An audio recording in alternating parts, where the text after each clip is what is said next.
Welcome to this explainer. Okay, today we're taking a dessert that honestly looks like it belongs in a Michelin-starred restaurant, and we're bringing it right into your home kitchen. If you've ever felt intimidated by fancy desserts, you are totally in the right place. Just think of me as your friendly cooking teacher. I'm going to walk you through exactly how to master this honey and saffron panna cotta, complete with honeycomb brittle and a really beautiful citrus blossom syrup. We're going to demystify this whole masterpiece together, breaking it down into super simple, manageable steps that absolutely anyone can handle. Here's our kitchen prep list for today. First, we'll look at the 3 layers of honey, then the saffron touch. After that, crafting that silky panna cotta, creating the honeycomb brittle, balancing it all with citrus, and finally, plating like a pro. All right, part 1. 3 layers of honey, building complex flavor. So, what's really fascinating about this recipe is how it totally transforms a single ingredient. We're using honey in 3 very different ways. First, it's infused right into the cream base, giving us this incredibly smooth floral sweetness. Second, we literally cook it down into a honeycomb brittle, which completely shifts its vibe to a crunchy, caramelized intensity. And third, we balance it out by mixing it with citrus for our syrup. That's absolutely crucial because it stops the dessert from getting overly heavy. By using honey in these 3 distinct ways, we're building a beautifully complex taste profile, rather than just hitting you with one-dimensional sugar. Moving on to part 2, the saffron touch, adding delicate color and aroma. This perfectly sums up why we use saffron here. It's a subtle luxury note that pairs beautifully with honey's natural complexity. You seriously only need a tiny pinch of these little threads, but wow, that pinch does some heavy lifting. It naturally dyes the cream this absolutely gorgeous pale golden color, and it introduces a luxurious aroma you just can't miss. It's got this almost earthy, floral scent that completely wraps around the honey, enhancing it without, overpowering the whole dish. Now hold on, before you start worrying that you need to run out to some specialty culinary store, let's talk ingredients. Yes, traditional pastry chefs might demand high-end gelatin sheets and really specific single-origin orange blossom honey, but guess what? Standard powdered gelatin, straight from your baking aisle, works perfectly fine. And a good quality wildflower honey? Fantastic substitute.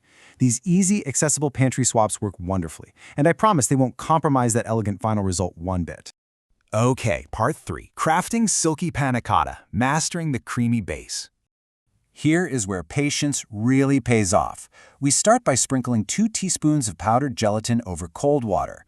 This is a process called blooming, and it takes about 5 minutes for it to get all spongy. While that's doing its thing, we gently heat our heavy cream, whole milk, honey, saffron, and a tiny pinch of salt. Notice how I said gently heat? That's super important. Do not bring this to a rapid boil or you're going to destroy that delicate floral aroma of the honey. Just take it off the heat, let it steep for about 5 to 10 minutes so the saffron releases its magic, stir in a splash of vanilla, and finally, whisk in that bloom gelatin until it completely dissolves. All right, listen up because this is an absolute game changer.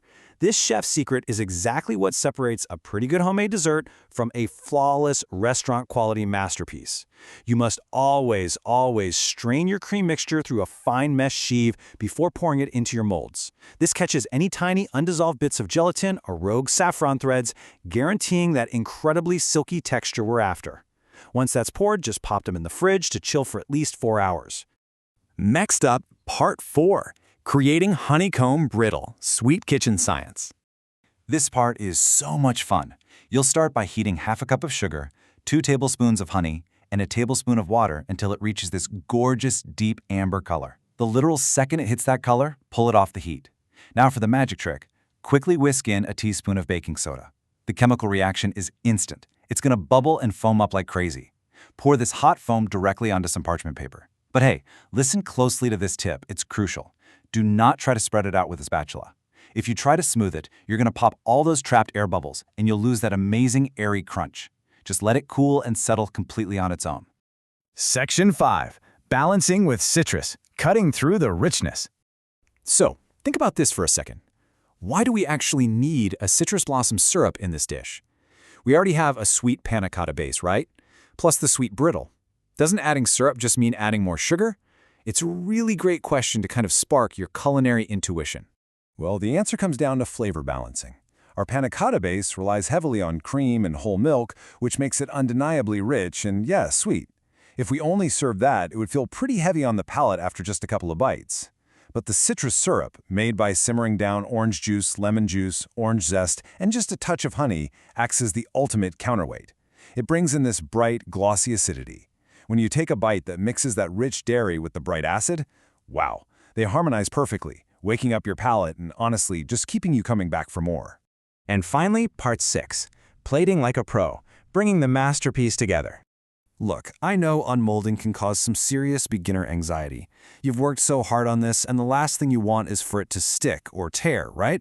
Well, here's a foolproof trick. Just briefly dip the bottom of your panna cotta molds into a bowl of warm water for just a few seconds. That's it. It ever so slightly melts the outermost edge of the gelatin, which lets the dessert slip right out, flawlessly and effortlessly straight onto your chilled plate.